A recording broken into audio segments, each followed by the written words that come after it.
inquiry. Yes. Commission of inquiry.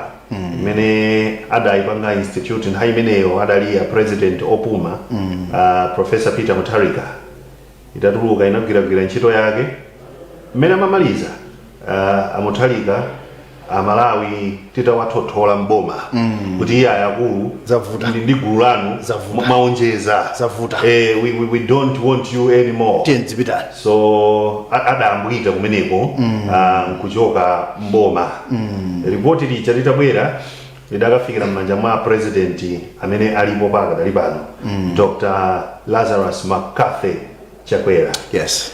Ndukumbukira in our recent interview ndi the team of APAM madzakamba kuti ma context amu report limene licha angakhale ifeya ino ake maobino sitikukwatani sitikudziwa mulijani sirina tuluke nthawi imeneyo mpaka pano lero tukamba pano pa 7 July sirina tulukebe ayi Amalawi sakudzoti mulijani ndiye kwakhala kuli nkhani yokhudza anthu amene adapha amasambuka kumeneko kudavumbuluka nkhani zina zomwe zidafotokoza kuti ukhanga atitu ena akuluakulu aboma zikuwakhudza kudathulidwa mtaba kumeneko adawapanga implicate Professor Mutharikaso adathulidwa kumeneku so iwo Mutharikawo akutsa chikalata kuti iya yakuluakulu musapange choncho inezi ayi and in fact chifukwa choti zimenezi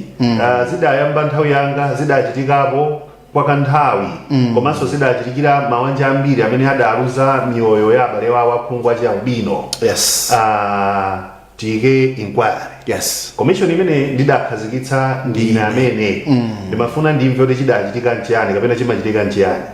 So pakadali pano ili m'manja mwa Achakwera bwanji kumeneko ayitulutse sakuyitulutsiranji. Mwina tipereke background yotero tisanayambe kuyikamba nkhaniyi bwinobwino. Do you have any additions? Yes, I think you wina pa background ipa. Unayamba bwinobwino kunena kuti mu March 2019. Yes. Mutharika after public outcry anthu akudandaula kuti anthu amasowetsedwa anthu akuphedwa mosakhala bwino ananena kuti pakhale inquiry. Yes. Munthawi yawo ya Mutharika anapatsa duration committee imene kuti tulutse report kudali ma statements osintha mbiri nthawiso ya DPP. Okay. Tatulutsa report ilo nthamejo kuli nduna achina Mike Botomani ndazi zawo amati akalankhula lero izi mawa alankhula zina. In 30 days titulutsa kenaka je mpaka anatuluka mboma. Okay. Now our understanding is kuti mu November December thereabout 2020 umweyo mene boma la tonse linabweramo report manager lidakaperekedwa kwa the president Dr. Lazarus Chakwera. Yes. Okay. Litaperekedwa mene mwafotokozera tikamafunsa sama fotokoza bwino. I remember that time kuti press officer timankhula kwambiri Brian Banda. Yes. Itangotuluka kumene State House inapanga trash kuti report ili lalephera kufotokoza kuti amene akumapanga fuel ma acts opanga abduct ma albinos ndi ndani anthu akhungu achira albino ndi ndani amene akumapha anthu ndi ndani kodi misika yake ndiyo. So State House idanena ngati kuti report ilo lidaperewera. It was substandard. Pajamao kama kamili za substandard. So kuchokera nthawi imeneyo adatuza kunena kuti a president akufunda pakhale some new terms of reference. Okay. Ndipo pakhale a fresh committee imene iti unike zimenezo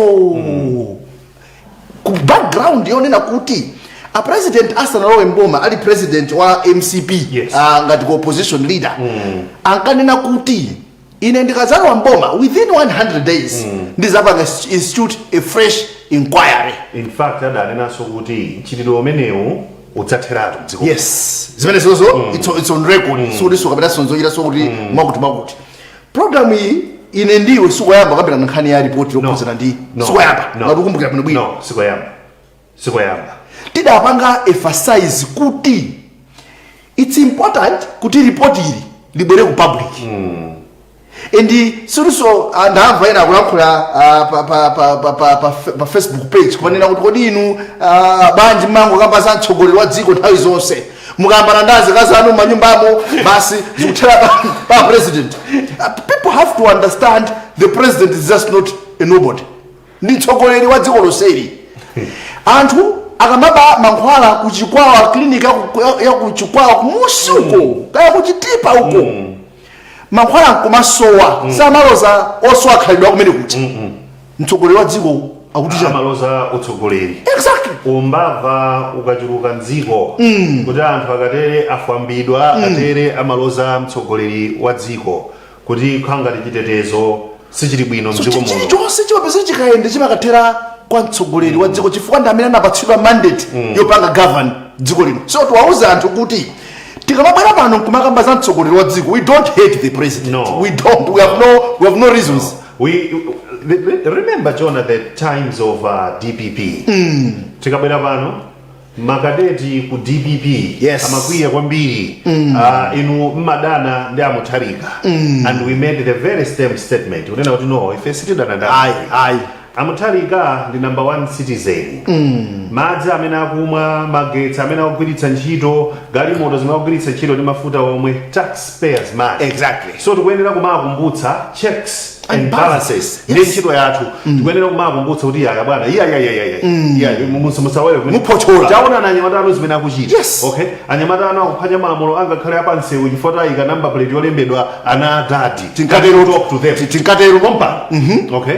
Ena ku DPP ko anatida. Ena adali patsa mayina pano nkutitchula kuti ndife akongera UTM inu. Ena UTM we are branded all sorts of names and we didn't stop. We are doing the same even in Tawino ya Tonse Alliance. Now tiwapanga sure amalawi of course the president I know kuti amaonera program kwambiri kunena kuti we shall not stop kuwauza pamene pakuphonyeka ndikuwakumbutsanso kunena kuti pajatu mudatere tazama khoza mvapo mpamene timatsukuluza mukupanga izi mudanena mudzapanga izi mukulephera timachapa pere kutsukuluza kuyanika no apa mukalanya so sitingakhale chete chifukwa nena kuti akuti taika mbakamba ndipo tidzaika mbabe mpaka zinthuzo zikunzeke. Now coming back to statement imene atulutsa amutharika, if you go through it, I know we have gone through it together. Kuyiwerenga bwinobwino amutharika adzambatuka director of public prosecutions atanena kuti apolisi tayambani ma criminal proceedings against amutharika ndi antaba poti khanga ndi mbuyomu adawatchula anthu awa. So amutharika akuti akudabwa kunena kuti to amutharika akuti there is a propaganda by the current administration. What do you want? Wait. Amomo mangiro ombili kuje. Okay. So mufradi This is not the first issue. Ina ikhaliso ya TP. Afro za ngani ya TP. Adadzambanuka so. Hapo kupepani ineo imepeleka kwa Sindianka. So I'll make side. So magiro kabilo. Sorry no. Magiro kabilo. Bagiri ya manga. Bagiri wamuzo bagiri manga. Kamuzu ana manga. So wandala sababu magiro. Chichakufa ana manga. Iwo aso ndikumbukira ana manga anali ukukulumbazu. Mwe unaona kwenye kwetu. Sio kwamba akana udutsu. Ya midnight 6 kangade. Kulumba solo rino. Awo mumangiro. Bebagai. Akunena kuti ine ndikuona kuti anthu afuna kuti ibisira mbiri. Ine ndamene ndapangitsa kuti pakhale inquiry.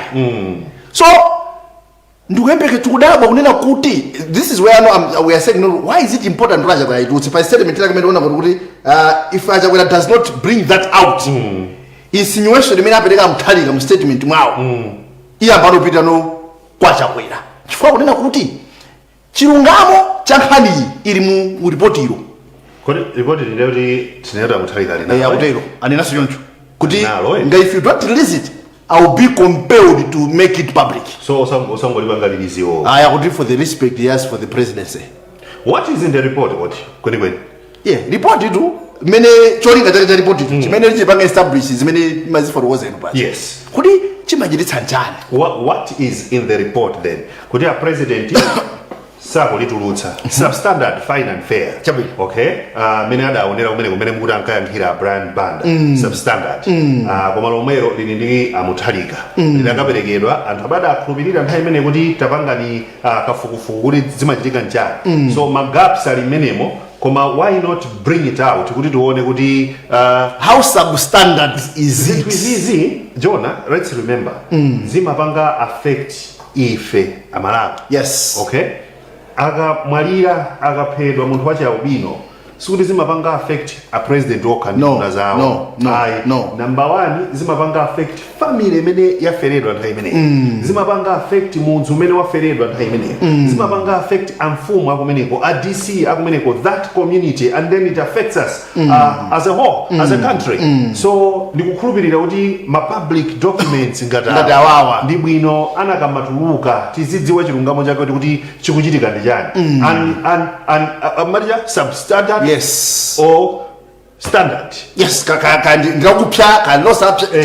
Zituluke timveteri zita amene munapatsata alembe zinthu watu sanagwire ntchito. Now imagine mene zinalili za ACB muti for instance president wapanga order ndikufuna report on this. These are public institutions. I mean, they are accountable to Malawians. Now, Ajuzuma apeleka report latuluka. The president is coming back to the public. That's commendable. Akulu napanga kuti pakhaleji, this is what has come out. Ngakhale sili kusangalala ndi apa. Mena dalilira muti ndikiti chatuluka ndichi. Fine and fair. As we speak, ndikuti president and report iliri la kuphedwa kwa anthu akhungwa Jalubino and this public sector reforms report. So ndimanena kuti pamakhala khawa kapena kukayikira. When you don't release it, anthu amanena kuti atasuzumiramu anaona mojani maina makufusa apa kuti kweni muli chani ngati amuthalika kuti ngati salitulutsa ineyo ndikungowapatsa ulemu kuti iwo nda president paka dali pano ngati salitulutsa ineyo ndikhoza kuchita motero muli chani kweni muli report chifukwa tisaiwale kunena kuti kwathu kuno kuli ma beliefs osakhala bwino and ukapita not just in Malawi, Tanzania had the same issues. Amazipanga connect ndi anthu andale and zisampho literature. That's what it says. Zamatsenga kumene. Yes. Kuti anthu andale amagwiritsa ntchito zimene ziti. So pofuna kupanga clear that one document iyi commission of inquiry yada ikhazikitsa anthu amataka makumana amagwiritsa ntchito misonkho ya Malawi. Sina ndalama za muthalika za nthumba. It was taxpayers' money. It's a public document. Well, Jonah, ndifuna nditsukuluze apa. Chabwino. Number 1. If antaba ndamuthalika apangidwa implicate nda anthu amene nkhani imeneyo ida wakhudza a DPP akunena zoona a Director of Public Prosecutions anthu amenewa ayimbidwe mlandu. If they are implicated in allegations, they have to clear themselves. Yes. Komanso report limene lili m'manja mwa president paka dali pano lokhudza maubino lituluke Malawi amve chuchuchu wachimwe chimatigwera kuti tidzipitirira kutaya miyoyo ya maubino. And a president azichitira ubwino iwo office yawo integrity yawo reputation yawo chifukwa ndimanena kuti anthu amayamba kuganiza kuti kodi chikapangitsa jenkha amayamba kupanga ma assumptions ndikumapanga speculate sakawakha very wrong assumptions but wrong assumptions wrong allegations implications chifukwa kuti they don't have correct information. That's it. Ndimakamba za public sector reforms kuti kodi achakwera kunja kuno anthu akamanena kuti mwina kapena adaona pena ponena kuti tikakonza nkhani za allowance tikakonza procurement issues ndiye kuti boma liziswapo sololera ndawo tisachipange release. So anthu kuganiza kumene kuti you can't stop them, you can't. Chifukwa chinthuyo sichinatuluke oyera. Tikumbukire kunena kuti tikakhala maudindomo tili mmenemo kutumikira amalawi. tili mmenemo kutumikira anthu amene tsiku lina lake adalawirira 4 koloko 5 koloko kayima pansi pa dzuwa kuti akaponye voti atisankhe tikhale pa mpandopo. Tikafika pamene paja tiyeni tikumbukire kuti tili pamenepo kuwatumikira iwowo uthenga kupita kwa atsogoleri athu kaya muli ku parliament kani ndinu nduna kansala president kani wa kansala komano ma offices amene wawa even mu civil service muli anthu amene tidawayika kuti akagwire ntchito m'bomawa atithandizire ku nduna tiyerekeze wa zaulimi kumene kuja tithandizire kuti miyoyo ya Malawi itukuke ipite patsogolo, otherwise tidzakhala pomwepo mpaka kalekale. Ndifake nkhani yakuti we are rising pena paka kumanifesta kuti we are a new Malawi is rising. No, not when reports asakuluka George. Mafanele kuti no, look at this. Ukakhala ndi scale, right? George. Okay? Ukamaeza terekeze nyama kapena chimanga. Yes. Chikuyenera kubalance ndi scale ija. Ndeka khala scale yokuti ukumayika mwala ukukatunduja. Chikuyenera kumapanga choncheti, kumapanga float, kumapanga balance. So when you have a country where ma negatives achuluka, ma positives atsika, it's very sad kupanga claim kuti we are rising pamene you are plummeting. Kunoko the story appears to be different. Mavuto achuluka kwambiri kusiyana ndi zomwe tapanga achi. The rising yono ubera pati zopsa kwambiri tibera mafani ngomaliza kuti pamene manena kuti mukasankha anthu maudindo ndiwakumbutse aliyense amene ali pa a public office yonena kuti akuyendera misonkho ya Malawi makamaka achakwera ndachilima makhansala ndi ma MP. Yes. Awa ndi antchito ndimafuna ndibwereza zimenezi. They have to remember these people ndi antchito amene amalembedwa ndi anthu. Akalembedwa ndi anthu okulembayo akanena kuti apa nkuku mukulephera pa ntchito yanu ABCD nere singamapange makani kuno ine ndikuthabe iyo bwana akakonera kuti zikuvuta takozani. So ma public positions amene tikuyendera misonkho ya Malawi tiyeni tikhale very careful. Mawa limafika mafuna tipumire tikachoka kumeneko. We are being forced here, to change the topic. At least atuke mnosa kabaza manika. Triple M tilinayi pano tida kambapo nkhani yokhudza the super high five imati nkhani imeneja tibwere tifotokoze muno. It's important. Imenejayo tisakanize ndi nkhani yokhudza Malawi is rising. So we'll be here for an hour. Yes. Kudzakamba chimene chijacho chophatikiza ndi chinzake because they are looking like brothers or a brother and a sister. Malawi is rising ndi super high five. Tidzaziunike bwino kuti ifeyo mbali ya kuno tukuziona bwanji ukokoswa kuona somuta komanso akakhala kumene kwadziona kuti kodi ndeti ife tikuona chonchi kumanzathu akuona chonchi tingakonze pati ndi pati. We will be back shortly. Flames ikukosafa ukuku so tikhale tikubera posa chipapomba we'll be back.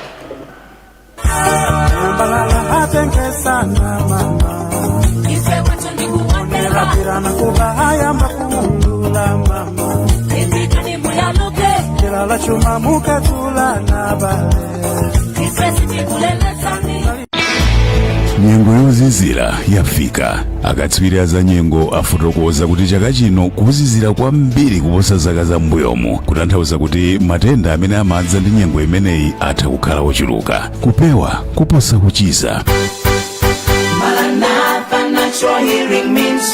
Musalole kuti mavuto ngati chibayo, mphumo, kubanika, zimfine zokakamira ndi ena otere akusowetseni mtendere pa nyengo imeneyi. Chulukitsani chitetezo cha mthupi mwanu ndi ma herbal supplement a Maranatha kuti mupewe mavuto odza ndi matenda amenewa. Ma herbal supplement a Maranatha amathandiza kuchulukitsa chitetezo cha mthupi zomwe zimapangitsa thupi kukhala ndi kuthekera kumenyana ndi matenda monga chibayo, mphumo, kubanika, zimfine zokakamira, BP, shuga shuga, matenda a mtima, chiwindi ndi mapapo, kuotcha kwa miyendo komanso mapazi, ululu pokodza, likango komanso mitundu yambiri ya kansa. Musapsinjike chifukwa cha nyengo yozizira. Imbani foni lero pa 0888381131 kapena 0996867190. Maranatha Natural Healing Ministries, dziko la Tanzi, mabanja a Tanzi. Wakusina kutu ndi nasi.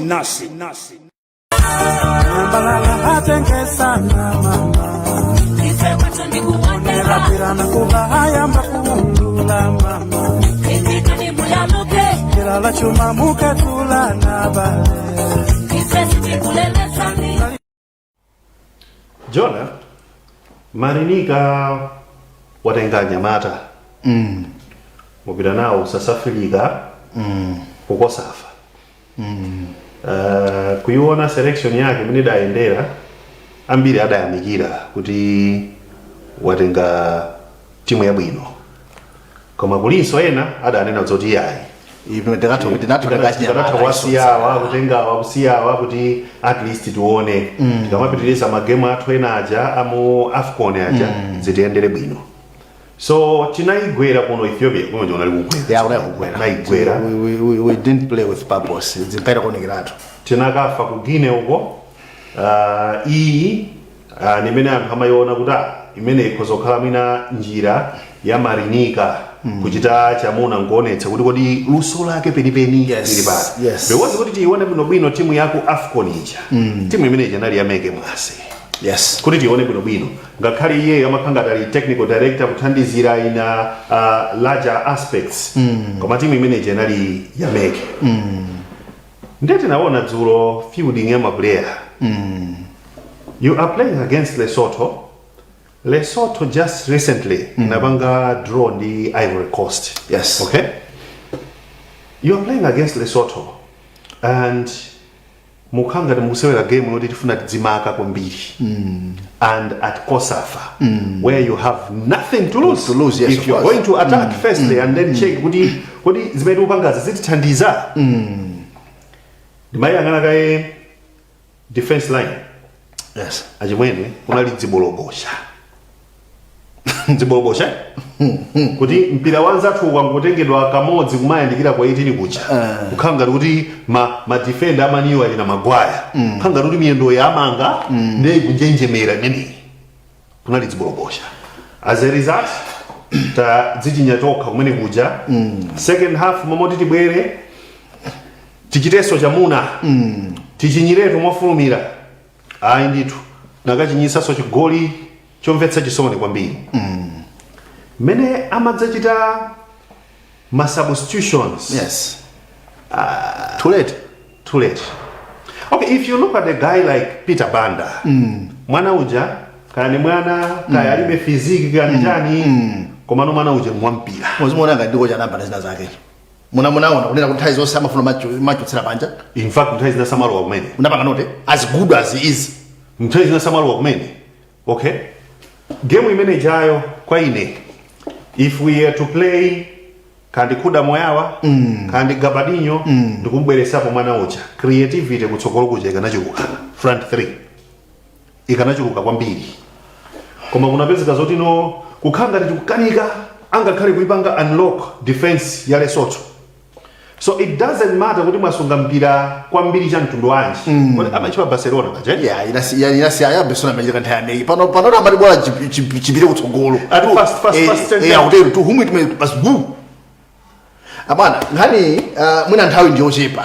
Komano tidakambaso nthani yake za mkulu uyu. Kunena kuti ineyo I strongly believe when it comes to panga recruit ma coach flames kwathu kulikatero anthu amadia pakanizisi umadaba kuti abuze kufamuko anyamirandu ni anzawo amajaza uyu ndani amagawana ndama za uyu ndani umadaba kwa muti kwa uyu muti anamwona kuti njani gwira muti njani. So matches tinangana kala kundale ku football so ukuku kuliso politics yawo utatu uona pesa una kuti kodi mutu akunkakabile chifukwa chani. You see them backing ukamuchotsa malawi nzawo mwachipongwe kwa basi Yes. mwachipongwe Yes. nukambweretsa munthu oti akukhanga lisakudziwa chimapanga. He knows kuti game iyi even if we are to apply the fast football okay anyamata amene akuyenera kuthamanga ndachina madinga Ndochepa. ndachina pita ena miyendo yawo makalikali ndamene akuyenera kuthamanga if you are to play the fast football you're talking about but ukuyika anthu aslow ankumaganiza kuti achita zinthu and you do that repeatedly and uyuyu ndali kuti maplayer kulibe uyuyu is another time waster uyuyu ndani malinikayo akuonekera ma resources ochuluka usho komona utatuone tactically he's very flat. If you ask me, he's very flat. Ndimene akuti alipo amene amatapa naye salary yache ndipo tisaone next game ikubwerayi mukumuyambitsa Peter Banda panja ayo people watch anaona justice for Peter Banda kumuyambitsa Peter Banda panja game ikubwerayi ndeti media no sikugwira. Even the commentators were like no this guy ndamene wasintha game atalowa amene. Okay, you are seeing good komati ukhanga to stand devil zamvuta mu game we amaka kwambiri. You have other strikers banja mujira kuchedwetsa kuti chiukepo uchalowe. Ndayi zinazo zimatengera kuti ma striker athu lero ali ndi mwawi kapena ayi adzuka bwanji wina amakhani mwawi ndi tuziboli kukhala panja pacha. Ndimenena kuti nthawi zina kufamu ukuku ndi umene kuli vuto chifamu azin chifamu. Do you know we have had by reports many kamba zana muzija kunena kuti abatha kumapanga instruct coach kunena kuti ayambe obule Jonas alowe minute. Yeah, personal issues with players at the expense of taxpayers' money. Nzoduka mitu ine ndi Jona Pankuvu ndikuthokozeni kuti munali pamene pokona program ine ya First Nation mwakomanomse. Well, this is Obre Kusakala, Rainbow Television, Katsukuluza. The moment of truth is here. Tibwereza aso lero kunena kuti uyu ndi mzungu adali manazo ntchito Wa misasa. Sio? chidankwaleza chichi umachizio mzukwa ziwa kwambiri. Bye bye.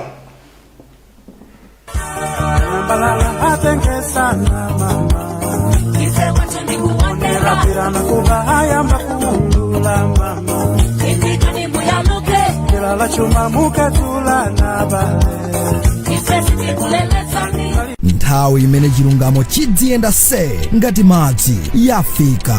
Kutsukuluza tikati kutsukuluza ndikuti aina anachapa